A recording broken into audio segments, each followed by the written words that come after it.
আজকে বগুড়া থেকে আমাদের শ্রমিক নেতৃবৃন্দ, রিক্সা, ভ্যান, হ্যালো অটো নেত্রী চালক সহ এরা অনেক কষ্ট করে এখানে আসছেন যে আর বাজারে খালেদার মাজারে ফুল দেওয়ার জন্য। এবং এরা বিগত দিনে অনেক কষ্ট করেছেন, মামলা খেয়েছেন, জেল জুলুম খেটেছেন, অনেক কষ্টে ছিলেন। এখন সামনে ইলেকশন, সামনে যদি আমাদের দল ক্ষমতা আসে, আমার মনে হয় এই শ্রমিক ভাইয়েরা সুখে শান্তিতে থাকতে পারবো।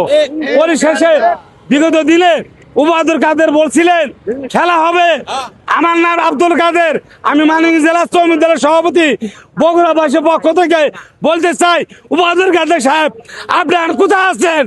আপনারা খেলবেন, আসেন আসেন খেলি, এখন খেলি আপনার সাথে। এখন আর খেলার সময় নাই, কোথায় পালিয়ে আছেন? এই বলে আমার বক্তব্য শেষ করছি। খুদা হবে, বাংলাদেশ জিন্দাবাদ, খালেদা মুরগ, ছয়শ মুরগ, খালেদা জিন্দাবাদ, তারেক রহমান জিন্দাবাদ।